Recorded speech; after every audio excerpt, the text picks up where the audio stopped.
Okay, so Skye Cleary is a philosopher and a writer who teaches at Columbia University and the City University of New York. And she holds a black belt in Taekwondo, if I'm not mistaken. And Yeah. on today's podcast, we're going to talk about her new book, How to Be Authentic. So thanks for joining us today, Skye. Oh, thank you so much for having me, Dennis. My pleasure.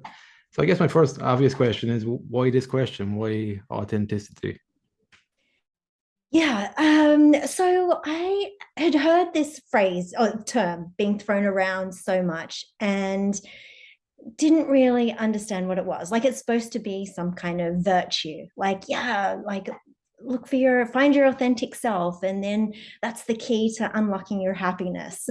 At least that was the narrative that I was hearing. But I couldn't quite grasp what authenticity really meant and what people meant by it when they use the term. It's like, is it being honest? Is it like, if you're trying to look for your true self, how do you find it, and what does that even look like, and how do you know if you've found your authentic self? So I just had so many questions about it. And I had already come across Simone de Beauvoir in my PhD, was on existential philosophy, and one of the chapters was focused on her, and so I knew that she had already been um, talking about authenticity in different ways. And so I thought, well, I'm going to go and kind of dive into her philosophy, because she was one of my favorites out of the existential philosophers. And yeah, and she doesn't talk about authenticity like in a neat and tidy summed up way. But this it's sort of a recurring theme. So I wanted to go through and pull out different ways that she was talking about authenticity, and in different contexts and different examples, to try and piece together a bit of an understanding for what authenticity was. So it was as much a search for myself, or a quest for myself to figure it out, and yeah, decided to write about it. What do you think drew you to existentialism in particular, and then Simone de Beauvoir within existentialism? Yeah, so I had studied a year of philosophy in my undergraduate degree, but I didn't like it. It was very analytically focused. And so I just dropped it and I went and worked in financial markets for a while. Um, and What was the struggle with the analytical philosophy? What was it that didn't really resonate with you? I found it boring, Okay. and I just didn't it wasn't I'm just like, okay, this is fine. And we did, I took a class in logic, which I liked. And I actually, that was kind of my favorite of all the parts that I did. But I just was uh yeah, I didn't get it. I didn't understand it at that time. And of course, there was, I think now, if they taught the existential philosophers back then, like, would that have changed my life path in a way? Maybe I would have been more interested in it. But yeah, so didn't grab me then. And so I dropped it. And it was, a few years later, in my late 20s, I did an MBA, because I'd been working in finance, and then that was sort of the next step where I wanted to take it. And there were some philosophers on faculty where I did my MBA in Australia at Macquarie University. And one of the professors of my organizational behavior class was doing her PhD in, I think, existential dynamics in the boardroom, talking about freedom and responsibility of directors. And she gave a class that was talking about Jean-Paul Sartre and Simone de Beauvoir, and I was like, wow, what is this? And so I went and asked her after class. I'm like, I want to know more about this. What should I read? And the next class, she came back with a list of Simone de Beauvoir's books. And I kind of started at the top and worked my way through. um, and actually, it was about that time that a book came out called Tête à Tête by Hazel Rowley, which was about the relationship. It's sort of a biography about Simone de Beauvoir and Jean-Paul Sartre, about their relationship. And I read this and I was so interested because they, and especially Simone de Beauvoir, seemed to be asking similar questions that I was asking at the time. You know, I was in my late 20s and thinking about how you manage relationships and career, and how much you should give up for love, and what our duties are to other people. And she didn't have all the answers necessarily, but I found she had like a really insightful kind of language and framework to talk about some of those issues. Because I was going to ask you actually, I think you just answered the question there. What grabbed you by, you said before with the analytical philosophy, it didn't really grab you, but then with the existential, it did grab you. But it seemed to be that you were thinking about what they were already thinking about, and they laid a foundation and groundwork for you to start thinking through. Is that kind of what drew you to it then, was it? Yeah, I think so. Yeah, and I was questioning what I should do with my life as well, or where do you find meaning? And one of the kind of narratives that I had internalized and been brought up with was that the key to happiness is, or a happy life is, to get a good job, like study hard at university, go get a good job, and then find someone, fall in love, get married, have babies, and that's it. But I was like, well, there are so many unhappy people like who are married, and there are happy people who aren't getting married and who don't have kids. And with divorce statistics so high, I was like starting to question that, and I'm like, that doesn't add up for me. It doesn't make sense. Like, why are we doing this? What are even the alternatives? And so, yeah, I found that, Beauvoir had been thinking about that at a much earlier age, and pushing back on what was expected of her. And that was one of the other reasons that drew me to Beauvoir, was that she didn't do what was expected of her. She had an open relationship with Jean-Paul Sartre. She went and studied philosophy. She was one of the first women to do so, and in France at the Sorbonne. And so there are all these things that she was kind of an iconoclast, and I respected that. Because our relationship with Jean-Paul Sartre is, I suppose, very different even to today. Even today, it's still quite challenging to hear of people in open relationships and how they make that work. Like, what are some of the things you took away from her philosophy and the reality of living in an open relationship that you could carry to maybe finding your own path in life with love and marriage and all that? Yeah, so I mean, I didn't think that I wanted an open relationship necessarily, but what I admired was that she went down this path and sort of, I guess, agreed to this relationship with Jean-Paul Sartre, which was on their terms, not on anyone else's terms, and created a relationship that was meaningful for them. And one of the reasons they did that was because they were kind of building a philosophy based on freedom and responsibility. And so they said, well, if we just give each other the freedom to, have sex with other people, that's kind of a shallow use of our freedom. So let's be bolder and give each other the freedom to fall in love with other people. And so that seemed like a good idea for them at the time. But in reality, it was quite difficult because, these other people in the relationship, they weren't existentialists. They Hmm. weren't,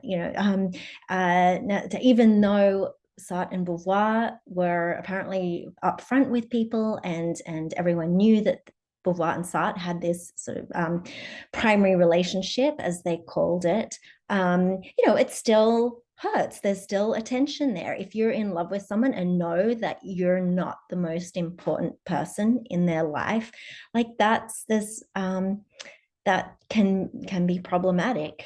And there are questions as to whether Beauvoir was really enthusiastic about that relationship, but she claimed that it was her choice, and she didn't regret it. And so yeah, I think we have to take her word for it that it was freely chosen.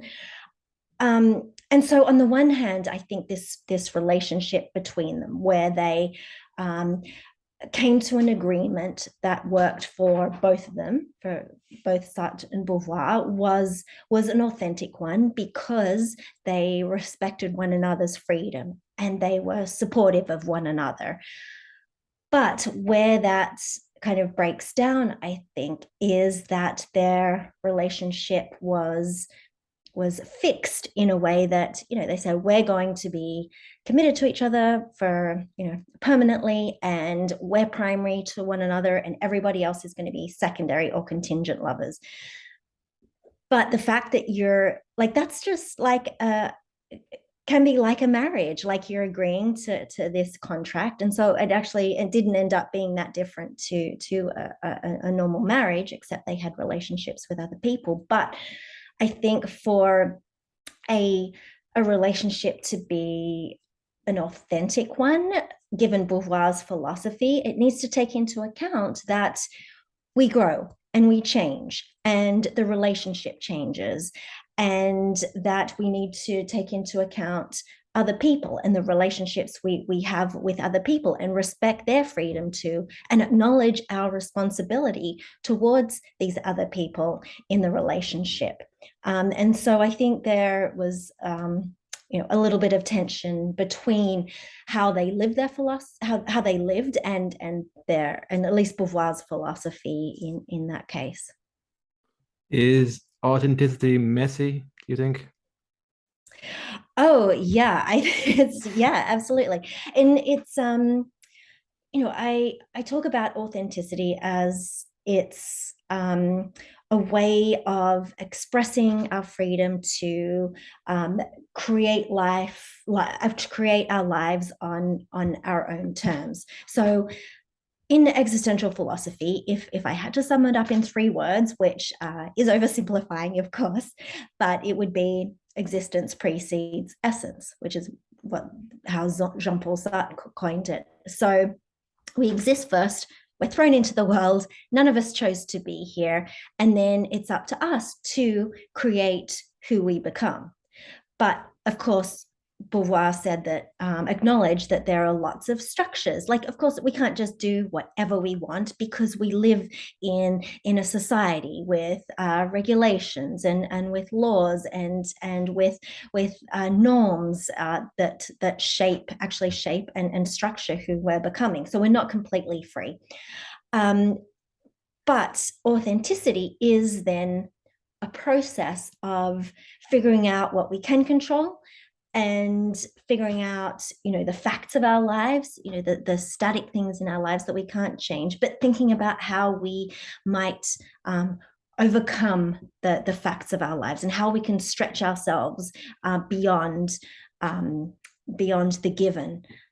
So authenticity isn't there's not a specific formula for it. We each have to figure out how we stretch ourselves into the future, how we create our lives in our own way. But I think Beauvoir does give us some guidelines and some important insights to frame our thinking about it.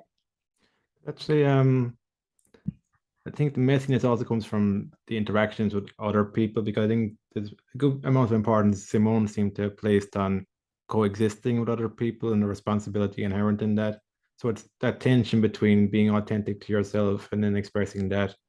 And it also mentioned at some point in your book that how others perceive us and our companionships, our relationships determine in many ways like who we are and who we become. So it's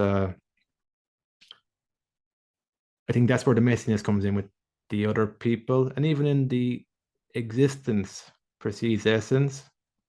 One thing I often think about is, so if you grew up in an environment which didn't fully align with what you truly value, like like for example, you could be somebody who values philosophy and art, but you might grow up in an environment where the values place more on sport, and you fit into that, then something within you can tell you that you want to express yourself differently. Is that not part of the essence then, or what's that's kind of where I get confused sometimes with the existence versus essence, because I do believe in that to an extent, but then I've seen in my own life there's times where I feel like this doesn't feel fully like me. I don't know what it is, but I know something there's somewhere else that I could be, or there's somewhere else, some other way I could be expressing myself, but I don't know what it is yet. And that for me feels like a part of my essence that's kind of calling me. Yeah, yeah, that's a good way to put it. And I think what Beauvoir might say in response to that was that sure, we all drag our past behind us like a ball and chain, you know, and we are the existential view is that we're the sum of our actions, we're the sum of who we have been in the past. And there are lots of things about our existence that we can't change. We can't, well, you know, we arrive with these bodies, we can change them to some extent, but you know, we have a past that we can't change. We have genes that we can't necessarily change, you know, so there's lots of things. These are the facts of our existence. And yeah, who shape, and that shapes who we who we are now in this context. But I think what I like about Beauvoir is that she's saying, well, that doesn't limit who we can be in the future. That doesn't define us in an absolute sense, because we're also defined by how we orient ourselves into the future. So how we set goals to you know, maybe study philosophy or to become an Mm. artist, and how we're orienting ourselves towards those self-chosen goals. And so the authenticity is in that, in how we direct ourselves in the future. That's the transcendence part, is it? Transcending who we are right now. Yes, yeah, exactly. Okay, okay. Um, yeah, because there was a good line here actually with the artist transcendence. You said some people treat acting as work that pays the bills, others act because it flatters their vanity, but authentic artists strive to become genuine creators. Through their art, they transcend themselves and become a conduit to artistic creation. They appeal to others and they forge new pathways. I really like that because it's the individual transcending themselves, but also creating a pathway for others in the coexisting part. Yeah, exactly. I love Beauvoir on that too. So I'm glad you pulled that part out. But yeah, and you're right. This comes to another aspect which is at the heart of her idea of authenticity, which is that and what you were saying before about how authenticity is messy, because you know, for Beauvoir, there are a few different dimensions to our being. There's being for ourselves, which is how we're creating ourselves, how we're thinking about ourselves, and often this authenticity is taken to mean this kind of being for ourselves. How are we introspecting? What are we doing for ourselves? Whereas Beauvoir says that no, actually, another incredibly important dimension of our being is being for others. Because of what we were saying before, like we coexist and we're in these webs of relationships to begin with, and we understand ourselves and who we're becoming through our interactions with other people. So other people are a really important dimension of our consciousness. And so the authentic project is trying to manage that tension between being for ourselves and being for other people. And there's always going to be a tension, but where the problems arise is where we fall too heavily into one or the other. So if we end up being completely being for others, then we lose ourselves. and this was one of the points she raised in The Second Sex, which was her most famous book in 1949, that so often women have been groomed to be for others, like to give up themselves, to sacrifice themselves in order to serve husbands, children, be caregivers to everyone else. And so that's problematic because it fosters oppression. Whereas if you're too heavily into being for yourself, then that's very self-centered and narcissistic, and you're missing out on a lot of really valuable understandings and connections with other people. So this messiness is trying to navigate this sort of tension of being with others, this kind of in between.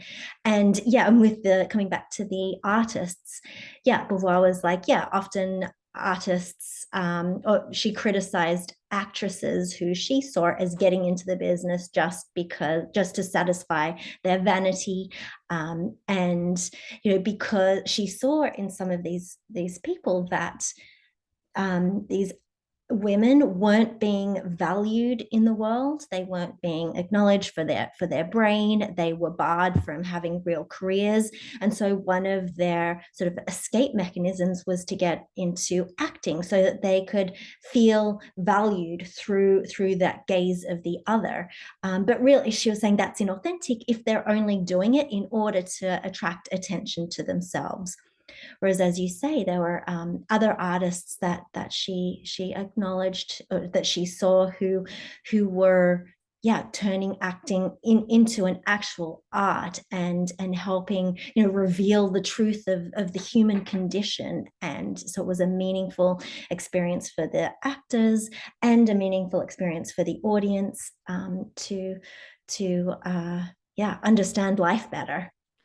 Actually, what you're talking about there, I had another quote written down. I can't see it there at the moment, but it was to do with we lose ourselves too quickly. It was basically the essence of it was that you need to find yourself, but then forget about yourself to be in service of others. But my question is, how do you know when you found yourself?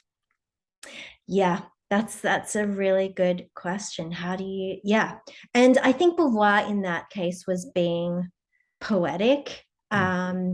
And in at times she talks about, oh, for example, okay, she has this essay on Jean-Paul Sartre, and she says he's one of the happiest people she knows because he was living in ways that he chose, and he coincided with himself.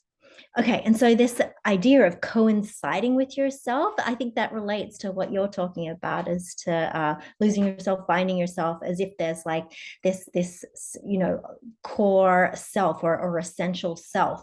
But I think she, when she's getting deep into her philosophy, she's talking more about authenticity as a creation, not a discovery. Also, you find yourself through your actions in the world more so than well, actually, isn't there a dance between introspection and action in the world that goes into this? Yeah, you're right. I think there's a bit of both. It's about, I mean, not overthinking everything to death, but this is the existential leap, right? You can do all Mm. the introspection in the world, but unless you actually, make a leap and jump in and do something, even if you don't have like we never have full information about every situation. So there's always going to be some kind of ambiguity about, our actions. But for Beauvoir, sort of the authentic process is, okay, yeah, doing some introspection, but then making sure we don't get lost in introspection, but are also doing like extrospection and actually getting out there and being brave and acting in the midst of ambiguity, and then making choices and reflecting on those choices. And in fact, sometimes we don't even know whether the choices we make were, consistent with where we wanted to project ourselves in the world until after we've done it. I mean, we make mistakes where and but that's okay. And she's like, why are we tied to specific courses of action? As long as we keep making those leaps, I guess, into the future, into a world where we're choosing those goals for ourselves and respecting other people and acknowledging that other people are trying to do the same thing, and that we're not oppressing others in the process. That's so yeah, it's, as you said, it's, it's going to be a combination of introspection and action and extrospection. Because she was someone who placed quite a lot of importance on the practicalities of philosophy. I don't think she saw herself as like kind of an armchair philosopher or kind of people theorizing. I think she seemed to place a lot of importance on the actual implications of our thought in philosophy. Yeah, exactly.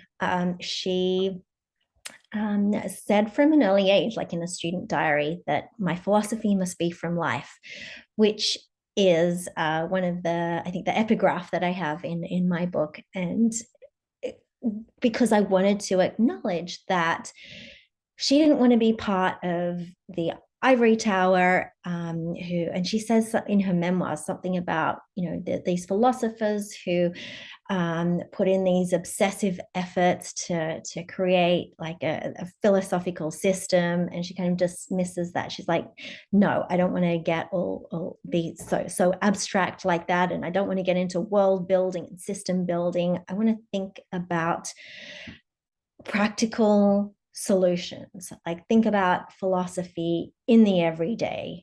How can, philosophy help us reflect on our lives and think about where we might find meaning in our lives? And this is one of the reasons why, yes, she wrote philosophical essays and books, but she also wrote novels and plays and published her letters and memoirs. And in order to sort of, I think, show like the nuances of human existence. Like, sure, you can theorize, and that's important, but also how that theory, like how we can look at life through those theoretical lenses. It's every situation is going to be complex and incredibly nuanced, and there are going to be so many ambiguities. And uh, so, and I love her novels for that, because it does toy with these very complicated human relationships. Yeah, it's bringing the humanity to it. It's like the actual human examples. I liked how you did that in your book, in this book as well. That on the motherhood topic, you talked a little bit about having a baby, and that uh, it just from reading it, I was like, geez, that it sounds tough, and I've even seen parents do it. It's tough. Like, what have you learned from that with authenticity and becoming a mother? How has that influenced how you think about yourself, and does it feel authentic? Like, is there any bit of yourself you seem to have lost or gained from motherhood? Yeah, I think reading, I mean, well, first of all, Simone de Beauvoir did not have children, biological children. She adopted a daughter to manage her estate. That daughter was an adult at the time. And, she chose not motherhood, and it was an active choice. And she was thought that that was very important in order to be able to make the choice of whether to be a mother or not, which was why she was also a very big advocate of birth control and abortion. And so I was sort of reading Simone de Beauvoir about the time I was having a baby, a child, and going through this. And so I think in retrospect, the biggest thing I learned, and that I came to understand at the time, was that I guess my role as a mother was to kind of, yeah, certainly take care of the child, but not to annihilate myself entirely, and remember that I'm a person too. And because sometimes I sort of lost track, I felt like just this milk machine. And but finding that balance, and it's really hard if it's just, if I wasn't a single mother, but I can't imagine how tough it was for how tough it is for single mothers. But I ended up having to say to my husband, look, I need you to step up, and I need you to come in. Like, this is not fair. And so I learned to have a voice, and I learned to kind of advocate for myself in a way that I wasn't initially, because I had this idea that, oh, I've got this mum thing, I'm gonna be fine, like, yeah, I don't need help, like, or if I need help, that must mean that I'm a failure. um Whereas no, of course not. It's having a baby is really, really hard. um and I realized that and at times it was just so hard, but I remembered that, I was lucky to be able to choose to be a mother and to choose it at the particular time that I did. And I have a responsibility, so I was free, I exercised that freedom, and yeah, created this, and took on the responsibility of supporting my child. But I also think, in terms of coming back to having an authentic relationship, um, it's hard because Beauvoir talks about authenticity as a authentic relationships as a mutual recognition of two freedoms, and neither one mutilating themselves, and creating values in the world together. And I think that's a really nice reminder to say, okay, so my child is going to be dependent on me for a really long time.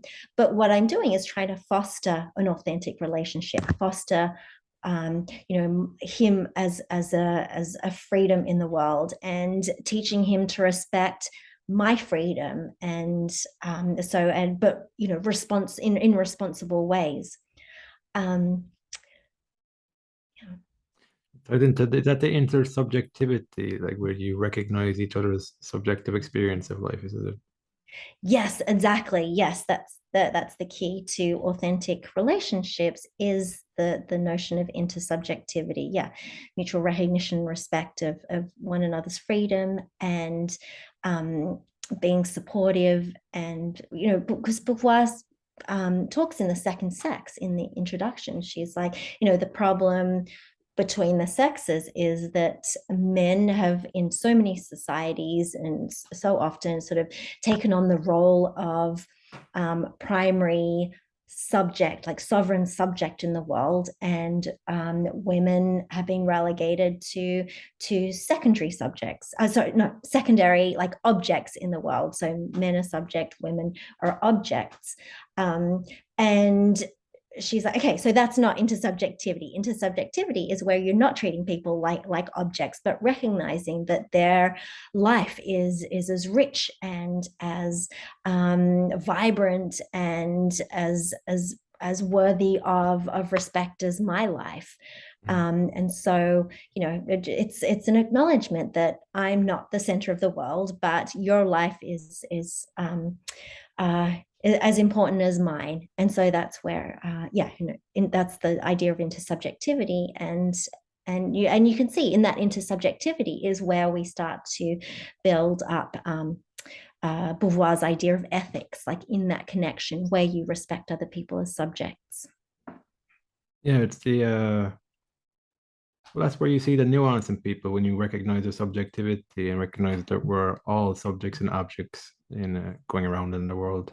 I guess there's a certain amount of introspection that's required to hold that in your awareness day to day, because by default it's very easy to just go around and just operate as objects in the world, and you're the primary subject and everybody else is an object. It's an easy default way to live, I think. Yeah, you're right. And I mean, this was Albert Camus' point, right? With the myth of Sisyphus, is that we get caught in these, like, endless, cycles of drudgery, of waking up and eating, going to work, going home, like, over and over again. And Mm. it's, yeah. And Beauvoir saw this as well. And that it takes practice to kind of think about our situations and think about what we're freely choosing and what we're being pressured to do. Are we just operating on autopilot all the time? And so this is one of the reasons why kind of rebellion was an important part of her philosophy, because challenging, it's important to challenge the status quo, and or it's important to, why she was an inspiration to the feminists in the 1960s and 70s, because she was giving people a means of raising their consciousness, raising their awareness about these patterns that they were getting into, in terms of, especially in the second sex, especially women as, being channeled into, caregiving roles, and channeled out of the workforce. And, Beauvoir acknowledged that, yeah, it's something we need to do on an individual level, but just, of course, knowing if you're oppressed on an individual level is really hard to change anything. And that's why forming solidarities with other people is important too. Yeah, yeah. It's challenging. Takes a bit of time. It does. There's actually another part of the book that you talked about aging, and actually, I think it kind of came across that Simone nearly feared aging more than death itself. And just one thing I picked up on was it actually felt quite horrible. Actually, kind of put myself in the shoes of somebody older. It's the idea of being othered. You're seen as other than other people. I kind of tied that back to just even being different in general, not even at a different age, but like the fear of taking a stand for something different. I think the fear of being othered is in there. Just want to get your thoughts on how do you face that fear of being othered? Yeah. Yeah, great question. And she wrote a really big book on old age, which I actually didn't really pay any attention to until I started reading this book. And she, the second sex was about thinking about women as other, and then old age was thinking about older people as other. And so yeah, she acknowledged that racism and all sorts of oppressions exist in different realms, and in particular with aging. I think she started to realize, as she was becoming more famous and growing a bit older, she's like, people started to tell me that I remind them of their mother. And this horrified her. She was like, and I think this sort of pushed her to think about aging. And she said for her it's an identity crisis. And she found for a lot of people, it's an identity crisis when you might feel 25 on the inside, and yet on the outside there's aging and wrinkles, and that gaze of the other, like kind of defining you as old, even if you don't see that yourself. And of course, she thought, whether it's aging or other forms of discrimination, she says it's a travesty. And in the case of aging, it's because older people are like assumed not to be as vibrant, and as they're kind of cast as like outcasts from society, and we want to but or especially capitalism kind of sees them as washed up and not as productive, and therefore we need to sort of get rid of them. And Beauvoir was horrified at how she saw older people being treated around the world. And sure, there are some people who are wealthy enough that they can kind of cushion themselves into the decline, but she said most of the time being old and poor is tautological, because societies treat older people so poorly. And she's also like, it's so confusing because the people who are making laws now to discriminate against older people, they're going to be older themselves like before too long. So it's like self-sabotaging that they're doing it. And she also talks about how it's absolutely not the case that as older people are do have so much to offer, and so many older people are doing volunteering work and childcare and all sorts of things. And so she wanted to say, but however, that doesn't necessarily define them, like whether they're valuable. And one of my favorite quotes is, one's life has value as long as one attributes value to the life of others through love, friendship, indignation, and compassion. And so that's what she says makes a life valuable if you have those elements. And and that comes from this book, Old Age, that she wrote. So But the name of the book, Old Age, is it? Old Age. Sometimes it's translated as The Coming of Age. Oh, okay. Um, but yeah, I think the more recent ones are Old Age. Yeah. It is a funny one with the lawmakers there making laws that they're going to actually discriminate against themselves in the future. Is that maybe a lack of uh like lack of introspection on their part, or kind of just living for them now and not thinking about the future, not realizing you're actually doing yourself damage in the future? And maybe a lack of, because I've noticed myself too, the more I've gone aware of my own subjectivity and the nuances in my life, the more I appreciate that and look for that in other people. The less I was aware of that, the less I was aware of that existing in other people as well. Mm.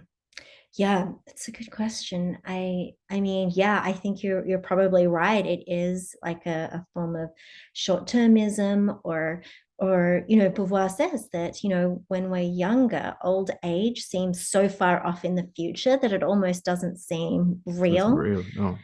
And so, yeah, old age, she said, can actually be harder to come to terms with than death, because death is like a perennial possibility. It can happen to any of us at any time. But old age, it's still like, yeah, that's later. Um, and so it can be easy for all of us to kind of push that off and not worry about it until it's like looming, or until we realize often through other people's gazes that we're getting older. So yeah, a combination of things, and also what I mentioned before, that a lot of the people who are making these laws and regulations and setting policies are the more privileged people in society, and so it won't they I guess they believe that it won't affect them as much, or they're an exception. Well, I guess it ties to what you're saying there with the older people. When you're wealthier, there's a bit of a cushion there compared to when you're poor. There is it's a bigger blow to the person. So maybe that's part of it too. Maybe you know. Um, Actually, does philosophizing get easier over time, like asking deeper questions and contemplating and introspection? I think maybe it gets harder. Yeah. I don't know. I don't I wouldn't say it gets easier. It's just there's, because philosophizing is about, love of wisdom and questioning, and often, you dig into something, you end up with more questions than answers. Mhm. That was certainly my experience, which is why this is now my third book, because I keep having more questions. Um, but I think even being able to ask questions or figure out the right questions to ask, even if we don't know the answer yet, or even if we need to talk to other people to sort of work out the answers, for us. I think it's a really meaningful process. Well, it certainly is for me, because it comes down to, what does it mean to be human? What is it? How do we navigate ourselves in the world? How do we get along with other people? How do we create a life, for ourselves, when other people are trying to do it too? And I think I wish more people would reflect on this. I think everybody should study philosophy, although I know Ireland is a place that's very much more supportive of philosophy than some other places. It So depends.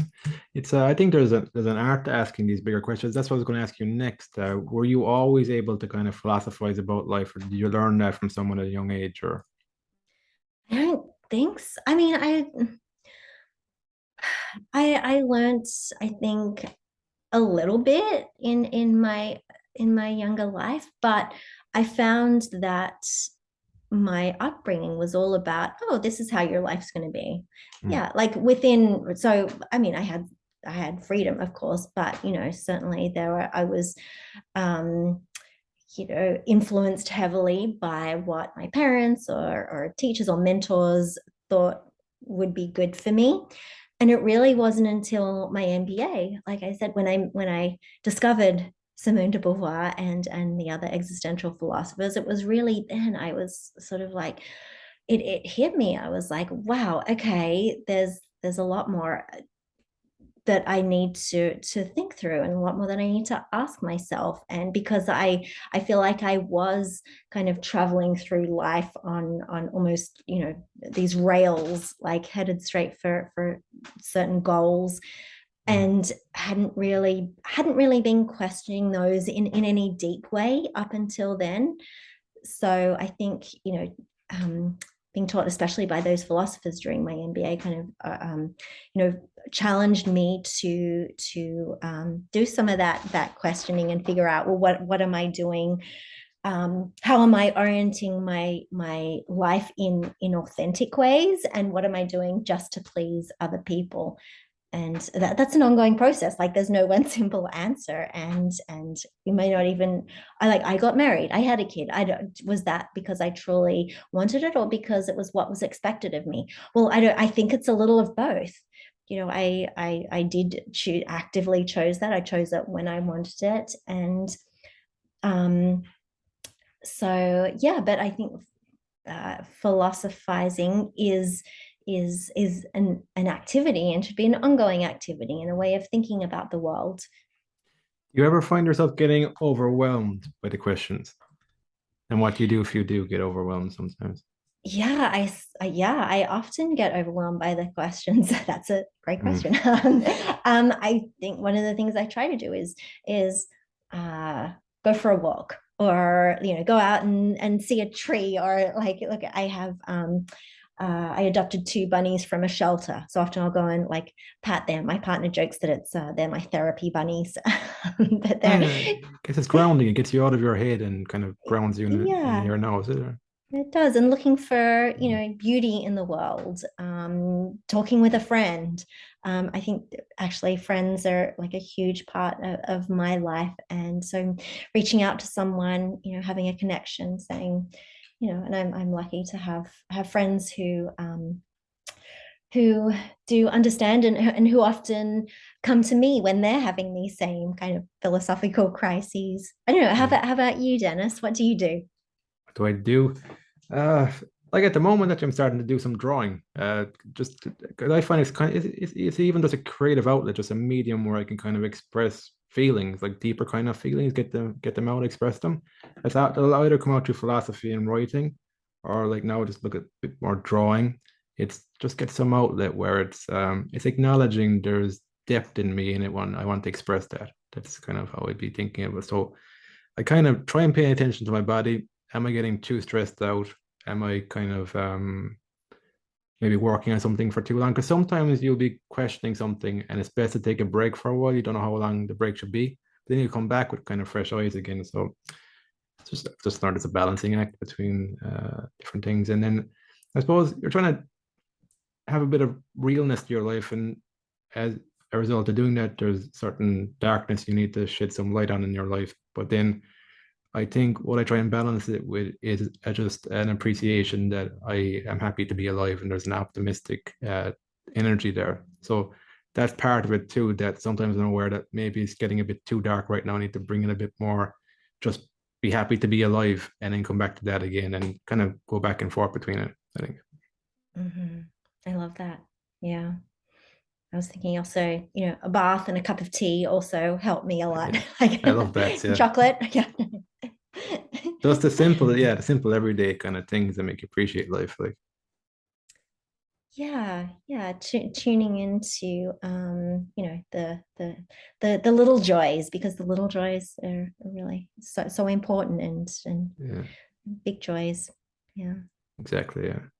That's it. Skye, thanks very much for sharing your thoughts on the book. I really enjoyed reading it. I'd recommend giving it a read. Where can people get it if they want to get your book? So they can get it from all good bookstores or online. Yeah, the version in your part of the woods is called How to Be You, Simone de Beauvoir and the Art of Authentic Living, which is slightly different to the US Yeah, I version, was which going to is, ask, was there a reason why it's you and not authentic in the UK and Ireland? Yeah, I mean, I'm so the US version was the one that was sort of decided first, and the UK publisher had other ideas about what they thought what title would reflect the book best. Mm, So I think I don't know. I think it had something to do with the fact that How to Be Authentic sounded too much like maybe a self-help book. yeah. Um, Whereas it's actually not really a self-help book No. at all, and I say that at the front. It's really not a how-to. It's not like there are 12 steps. I think And over here it's like it's possibly in parts of America too. I think the word authentic has gotten so overused and so it's so kind of meaningless that people were turned mm, off by it because it's such a deep topic. And then when you bring in that word and put it to something that's meaningless, people are like, what's the point in even using that word anymore? And I'm drawn to that. I think mm, that's part of thing. I think that's kind of more prevalent maybe in the UK and Ireland, that type of attitude towards it. I think. mm. Oh, good. Well, that's interesting to know. Thank you, Well, Dennis. that's my thoughts, and Yeah. that's my sense of it. Yeah, no, I think that's probably right. Yeah. Well, yeah, and then you're doing a tour. You're going to be in Dublin. What dates are you in Dublin? I am. I'm going to be at Hodges Figures. Is that how you pronounce it? The bookstore in Dublin on October 18, in conversation with Rosita Sweetman. Okay. Yeah, and then So I'll what happens be, there? Do you just talk about the book and stuff, or what's yeah, yep, we're going to be talking about the book and talking about Rosita's book, Backwards Feminism, which came out not so long ago. okay? And so I think we're going to be talking about feminism and yeah, authenticity and yeah, the struggle for equal rights amongst not just women but beyond as well. I know, very good. Yeah. So yeah, that's sounds like a good night. So yeah, thanks for joining us again, Sky. Thanks very much. Thank you so much, Dennis. This has been great. Thank you so much for your wonderful questions. My pleasure. Thanks again. Thanks. Um,